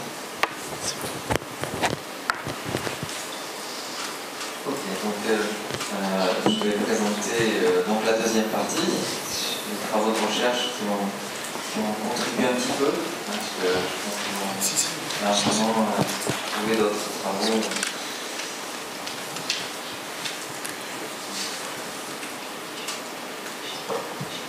Alors, ce qu'on fait au laboratoire, donc on est deux chercheurs autour de ça, Michel Lantier, moi-même et Michel Cramp. On a travaillé sur la détection de réseaux sociaux et là, dernièrement, donc, on travaille sur la notion de complémentarité. Donc ça va rejoindre un peu ce que vous avez fait. Alors, bon, je ne vais pas revenir sur ce que c'est qu'une communauté, mais donc il y a différents types de communautés. Je ne vais pas insister trop là-dessus. L'idée donc c'est de mieux communiquer, diffuser des contenus, apprendre, etc.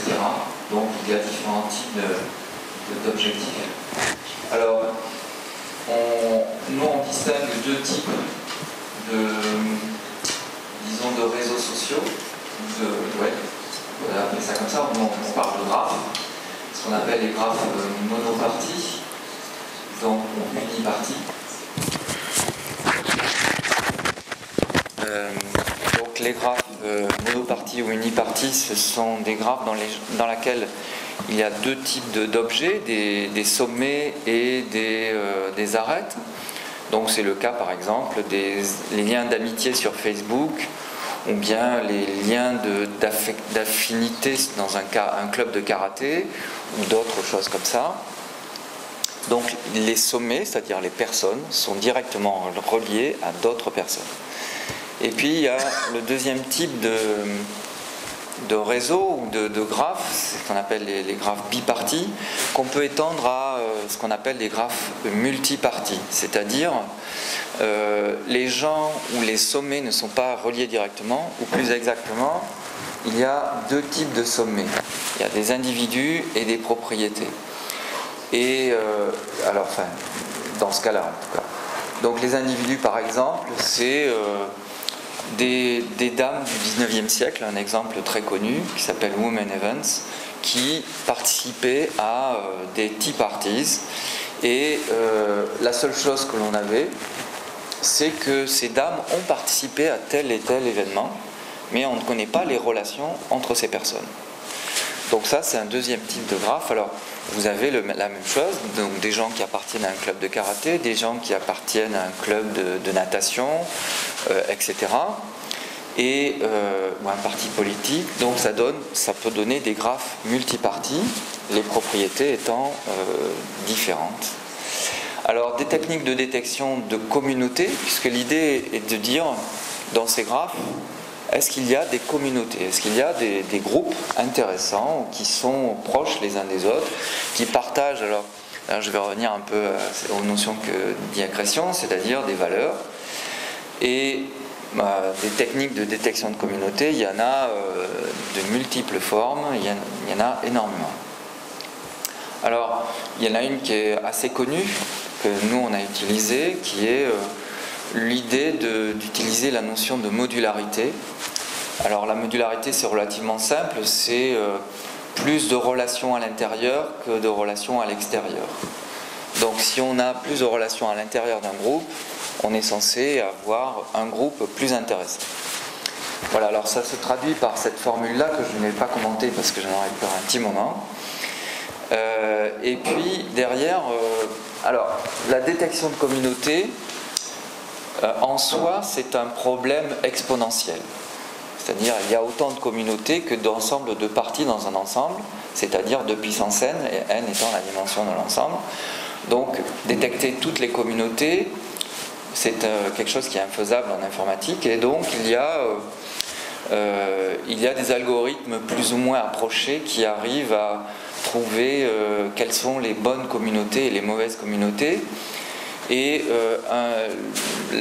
une des méthodes intéressantes, et dont je pense que vous l'avez utilisée, c'est la méthode de Louvain, qui a un temps de calcul à peu près linéaire, ou disons en n racine de n, pour parler un peu technique, Et l'idée de Blondel, donc de la méthode de Louvain, donc c'est d'agréger les sommets 2 par 2, et puis une fois qu'ils sont agrégés, on ne repasse pas dessus, donc on passe au suivant.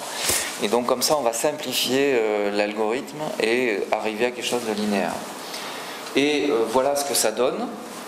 Alors, ça c'est un club de karaté de 35 personnes en gros, et on trouve, avec les liens d'affinité entre les personnes, on trouve 4 communautés. La petite frontière qui est là, c'est la frontière naturelle, c'est-à-dire que ce club s'est scindé en 2. Alors on peut le voir un petit peu parce qu'il y a des leaders là. Alors Louvain ne parle pas du tout de leader, donc comme vous faites. Et puis un autre exemple célèbre aussi, c'est l'étude des communications mobiles en Belgique, qui a donné 3 grandes communautés. Donc on les voit là. Donc c'est relativement facile à interpréter.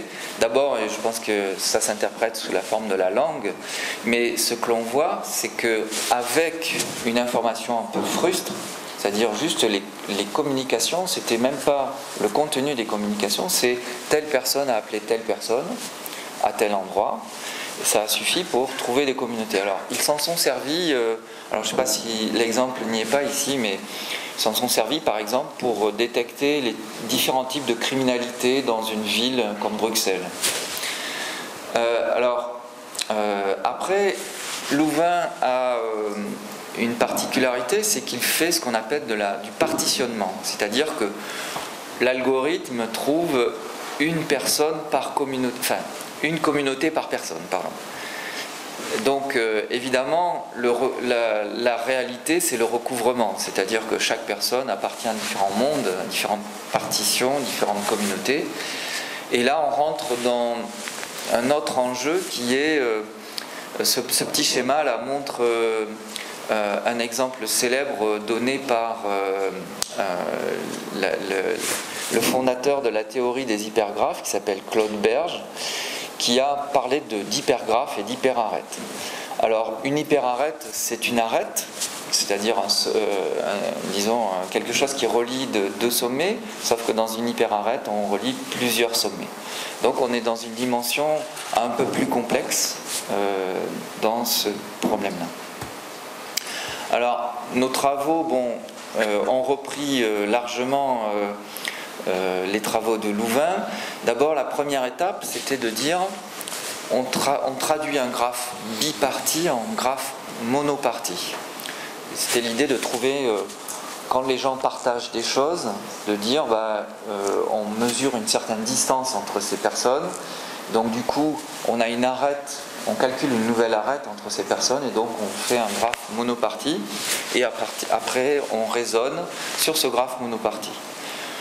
Donc voilà, alors je passe un peu. Et une deuxième approche était d'utiliser ce qu'on appelle les treillis de Galois, qui est un système relativement plus complexe, et d'avoir un algorithme. Les treillis de Galois, par définition, sont souvent des algorithmes exponentiels.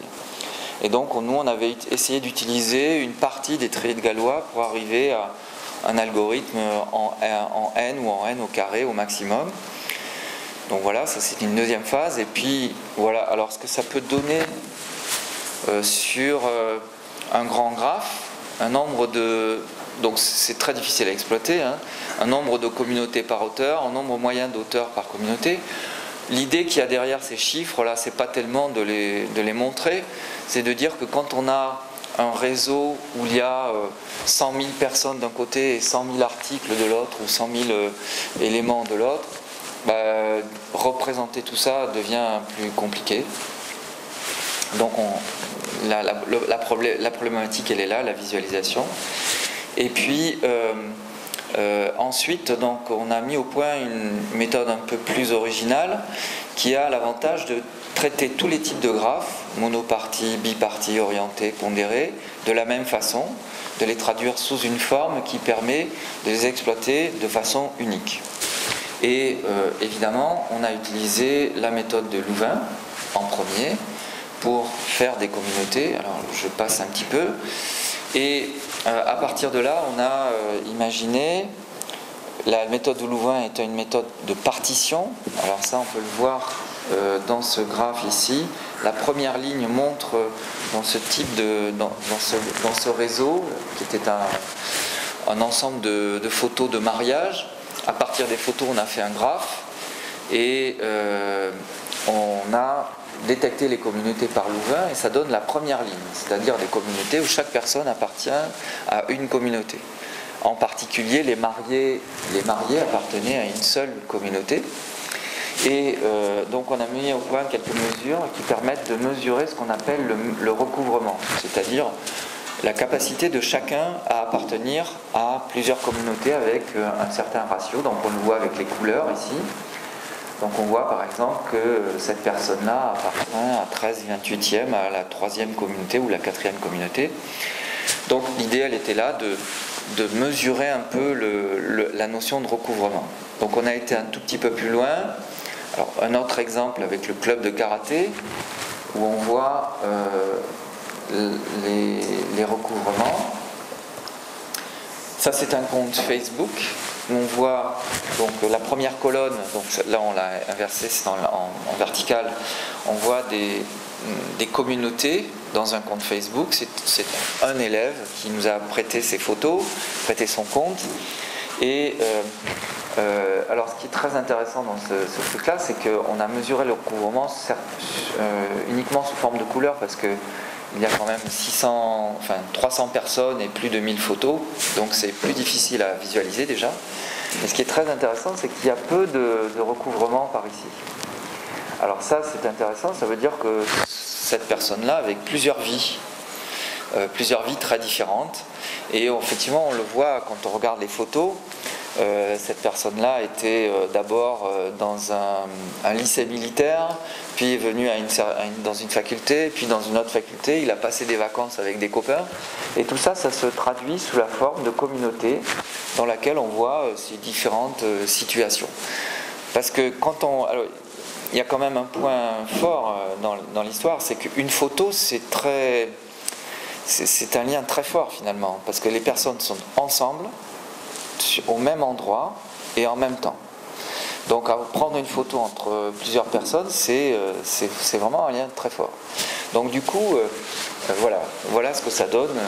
Alors on a fait un peu la même chose avec des données sur le cerveau. On a cherché des communautés dans les liens entre les différentes parties du cerveau. Et ça donne des recouvrements. Alors après, toute la problématique, c'est d'interpréter ça. Et évidemment, voilà, Jean Ardré, on pourrait le faire peut-être, mais en tout cas, les neurologues ont certainement la réponse que nous, on n'a pas. On a été un tout petit peu plus loin dans ce sens, c'est de mesurer finalement le degré d'appartenance d'une personne à une communauté avec une autre mesure qu'on a appelée la mesure de réaffectation. Alors, l'exemple ici, c'est sur les dames là, dont je vous ai parlé tout à l'heure. On voit ici que chaque personne appartient à une communauté avec un degré plus ou moins fort. Plus c'est négatif, plus le lien est fort. Et plus c'est positif, plus le lien est léger, voire distendu, voire il aimerait peut-être aller ailleurs. Alors, comment on l'interprète, c'est que vous voyez les points positifs là, c'est la capacité d'une personne à appartenir à une communauté. Donc on voit que dans sa propre communauté, la personne 9 là, est à 0, bien sûr, et dans les autres, elle est à moins 5, ça veut dire qu'elle a moins envie d'aller dans cette communauté, mais par contre, on voit qu'elle a envie d'aller dans une autre communauté, la communauté 3, et du coup, on se dit, elle n'est peut-être pas bien placée dans cette communauté. Et donc l'étape suivante, c'est de dire finalement on va les réaffecter, les changer de communauté et voir si ça change quelque chose. Et alors je vais revenir sur ça. Et donc on voit qu'au bout d'un moment, on arrive à une situation où plus personne n'a envie de changer. Et cette situation-là s'explique mathématiquement par la notion d'équilibre de Nash. Alors un équilibre de Nash, je ne vais pas rentrer dans les détails, c'est un prix Nobel que vous connaissez certains, qui a défini cette notion d'équilibre dans lequel des gens qui jouent à des jeux n'ont plus envie de changer de stratégie parce qu'ils gagneraient moins à aller ailleurs que là où ils sont. Et dans certaines situations, on montre qu'un équilibre existe, et c'est le cas dans les choses que je vous ai montrées. Il y a ce qu'on appelle une fonction potentielle, et on est dans un jeu de stratégie mixte, et dans cette situation-là, la notion d'équilibre de Nash, c'est Nash qui l'a démontré, l'équilibre existe. Voilà, donc ça c'était la troisième situation. Et puis, pour revenir un peu à ce que vous avez parlé, on s'intéresse plus maintenant à la complémentarité. Alors, comment on peut définir la complémentarité? C'est de dire que deux personnes ensemble apportent plus que séparément. Donc l'idée, c'est je mesure l'apport d'une personne dans un système, donc avec une certaine fonction d'utilité que j'appelle pi. Si l'utilité avec la personne est donc ici par exemple, si l'utilité avec la personne est plus forte que sans la personne, il y a une utilité positive, donc la personne a intérêt à être dans ce groupe, dans ce système. Et l'utilité de deux personnes par rapport à tout seul, c'est si les deux personnes sont toutes ensemble plutôt que séparément, eh bien elles apportent quelque chose. Donc c'est le tout vaut mieux que les parties, hein, c'est très connu. Après, toute la question repose sur ce qu'on appelle une utilité. Alors, bon, il y a certainement d'autres choses, et là, je pense que d'autres personnes ici pourraient donner des réponses plus élaborées que moi. Moi, je me suis concentré sur la notion de gain d'information ou d'entropie.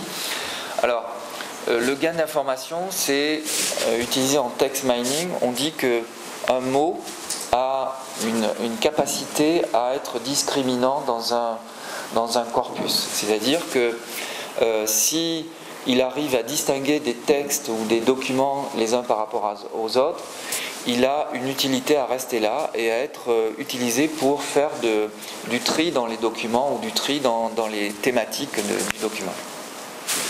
Et donc, ce gain d'information se calcule avec l'entropie.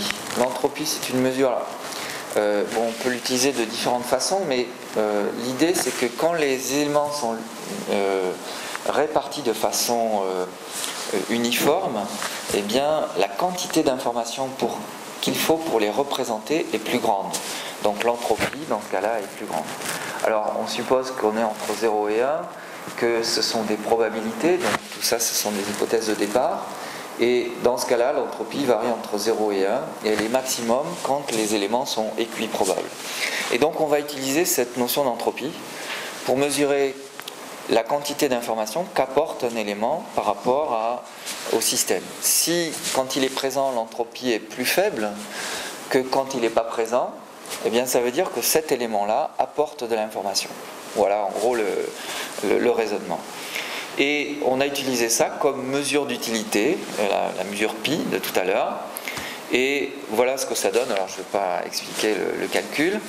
Et donc on mesure la complémentarité en faisant une différence de gain d'information entre deux personnes ensemble et chaque personne toute seule. Et ça permet donc de mesurer finalement si ces deux personnes apportent ensemble quelque chose au système. Et plus évidemment la complémentarité est forte, plus elles ont intérêt à être ensemble. Et après on peut mesurer des tas de choses. Donc on peut faire, par exemple, trouver les personnes qui sont les plus essentielles dans un système. L'exemple simple, c'est l'équipe de rugby, où il ne faut pas que des avants ou que des arrières, il faut des ailiers, des demi de mêlée, des demi d'ouverture, et donc chacun apporte une compétence différente, et la complémentarité, on pourra la mesurer de cette façon-là.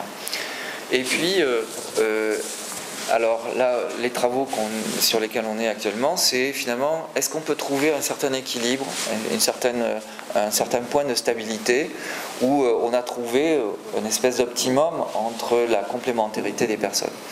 Et puis enfin, le dernier point, donc, qui n'est pas uniquement lié à la complémentarité, mais c'est tout le problème de la visualisation, comment visualiser des communautés, comment visualiser la complémentarité. Alors le petit exemple que j'ai donné sur l'hypergraphe, je vais y revenir, il est relativement simple. Cet hypergraphe-là, à votre droite, il est très simple parce qu'il y a 7 ou 8 sommets et quelques hyperarêtes. Mais dès qu'on va rentrer dans 50 sommets, 100 sommets, là, la visualisation devient une vraie difficulté. Donc on travaille là-dessus. Je n'ai pas de choses à vous montrer là sur la visualisation. C'est pas facile. Voilà. Donc il y a, il faut explorer donc des éléments là-dessus. Voilà. Alors j'ai un peu fait le tour. Si vous souhaitez tester votre compte Facebook, il y a un petit démonstrateur qui vous permet de tester vos communautés. Voilà, donc j'ai un peu terminé mon exposé. Est-ce que vous avez des questions ?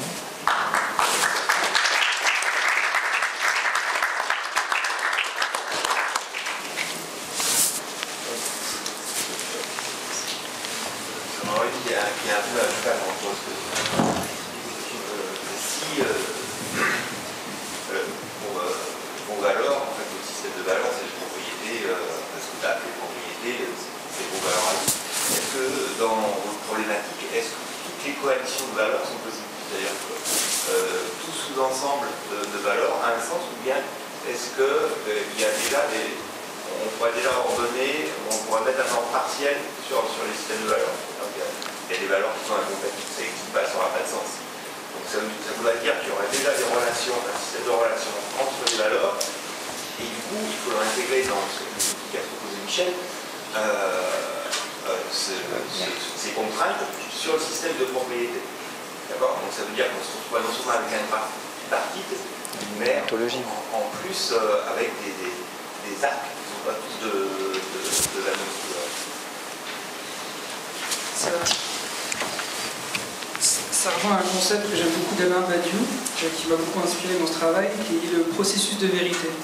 C'est-à-dire une relation qui est contingente au départ et qui devient nécessaire du fait d'une multiplicité de corrélations en fait. La corrélation en elle-même qui institue la corrélation comme une nécessité à partir du moment où il y a un comptage qui fait émerger l'un où avant il n'y avait que du multiple. Je n'en ai aucune idée. Je pense que dans des communautés, c'est clair qu'il va y avoir des valeurs qui seront plus compatibles que d'autres avec d'autres valeurs. Mais je pense que ça va être très lié en fait à des réalités en fait humaines, plus qu'il y a des configurations qui seraient inhérentes à la structure même des valeurs. Parce que l'idée un peu du projet, c'est d'avoir quelque chose de suffisamment flexible et universel pour que justement les valeurs sont liées entre elles, je dirais pas par des liens de nécessité, mais par des liens construits en fait. Donc est-ce qu'il va y avoir des communautés, j'en suis sûr, en fonction des... Nous, c'est sur quoi aussi on parie à l'avenir, c'est de pouvoir faire fructifier une culture d'organisation en tant qu'une culture de données en fait. C'est-à-dire d'avoir différentes organisations qui vont se structurer autour de pratiques et autour de manières, autour d'actions et d'indicateurs qui vont permettre de vivre ces pratiques. Et ça, il y aura certainement des corrélations entre les valeurs qui permettront de faire dans la réalité des pratiques plus performantes. Et là, on aura des données sur les organisations. Et là, je pense qu'effectivement, à partir de ce moment-là, on pourra faire des trucs. En fait, vous avez tout l'historique sur tous vos clients, donc on pourrait imaginer que vous construisiez une espèce de capacité sur les parties des valeurs, c'est-à-dire que vous avez observé certaines coalitions de valeurs, donc, et cette coalition, vous pouvez lui donner un sens, et puis du coup, justement, trouver des résidus entre ce que vous devez afficher une société comme sous-ensemble de valeurs, en fait, qui n'existe pas. C'est-à-dire que vous ne l'avez jamais observé. Autrement dit, elle a une valeur de capacité quasiment nulle. Et est-ce que c'est bien rationnel de vouloir afficher ce sous-ensemble de valeurs? Je pense que la difficulté, c'est que comme les personnes ne sont pas des coordonnées, justement, mais qu'elles interagissent par des relations qui sont fluctuantes, on ne sait pas si une communauté donnée va pouvoir se reproduire dans une autre communauté avec la même configuration en fait. Dans chaque communauté de valeurs, il y aura des configurations de relations qui seront différentes en fonction de chaque communauté. Il y aura certainement des corrélations et des choses qu'on pourra établir, mais je pense que ça ne suffira pas à pouvoir vraiment... je pense que ça établira des tendances certainement. Après, entre les valeurs elles-mêmes, s'il y aura des processus de vérité, je ne sais pas en fait, mais c'est intéressant. On voudrait travailler avec une sociologue là-dessus, on a envisagé un travail justement autour de la manière dont les pratiques vont se cristalliser. Et pour l'instant, c'est à l'état de projet, on n'a pas suffisamment de données pour faire fonctionner ça. Peut-être un autre élément, c'est qu'en fait, quand on construit un système de valeurs, il y a des valeurs de typologie différentes. Et donc, en fait, on va proposer aux organisations une méthodologie de construction de système de valeurs pour avoir des valeurs qui sont plutôt tournées vers l'interne et des valeurs plutôt tournées vers l'externe. Vous voyez, donc de construire un système qui soit cohérent. Donc en fait, on introduit une forme de, déjà, si vous voulez, de complémentarité ou de, voilà, entre les valeurs, quoi. Mais après, bon, je rejoins complètement ce que dit Alexis, c'est bon, on va voir si pour le moment on introduit un système qui est un modèle, qui permet de modéliser quelque chose qui apporte une forme de stabilité, d'identité à une organisation. Après, si vous voulez, ce qu'on va voir, ce qui va effectivement émerger quand on part de zéro, là. C'est ma question initiale pour faire sur ça, c'est que c'est-à-dire si vous êtes conscient si vous orientez justement sur les valeurs internes, valeurs externes et toute autre forme de contrainte, derrière, si on applique brutalement du Louvain, alors que toute la distance entre toutes les valeurs n'est pas la même, c'est-à-dire qu'il y a vraiment une espèce de graphe sur ces valeurs-là, on fausse l'algorithme. C'est vrai, mais après, bon, je ne suis pas un expert de Louvain, mais si vous voulez, un système de valeurs, ça adresse plusieurs enjeux. C'est aussi bien l'identité d'une structure que sa façon dont elle va se positionner dans son écosystème. Donc en fait, on a d'autres dimensions qui interviennent là-dedans. Au-delà des individus eux-mêmes, c'est la façon dont on va créer une identité. Donc si vous voulez, c'est une forme de... Il y a quand même une forme de... non pas de contrainte, mais de guide pour construire un système qui soit un peu équilibré, qui ne vient pas uniquement des gens, qui vient aussi de la façon dont une entité, parce que par exemple il y a des notions de valeurs racines et de valeurs L, vous voyez.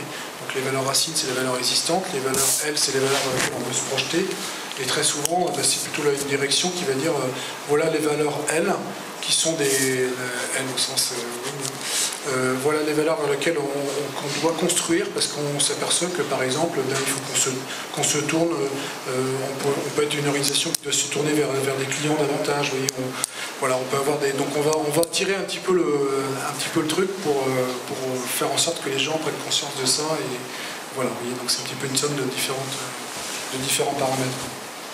Ah, oui, je pourrais peut-être juste rajouter que Louvain prend aussi en compte les poids sur les arêtes. Donc il a une version pondérée. Et après, donc effectivement, si chaque propriété a un poids différent, donc nous on a mis au point une méthode où effectivement chaque propriété est considérée de la même façon. On n'a pas fait de poids là-dessus. Donc c'est peut-être une voie à explorer aussi. D'une certaine manière, dans un contexte donné, le système est décidable. Mais pour des valeurs données dans différents contextes, on ne sait pas encore si elles vont être décidables.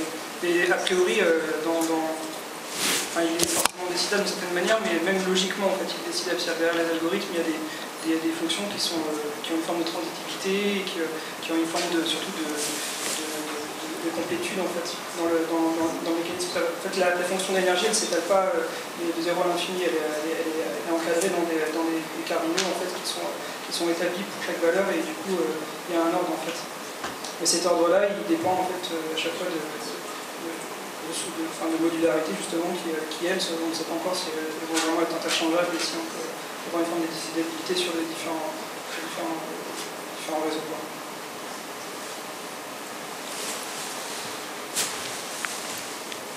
D'autres questions? Très bien. Bon, merci infiniment. Donc, alors, je voulais juste faire une petite annonce pour la prochaine conférence. Donc, le titre de la prochaine, d'abord, c'est le 24 février, et le titre « Les bugs sont-ils une fatalité ou sont-ils évitables ?»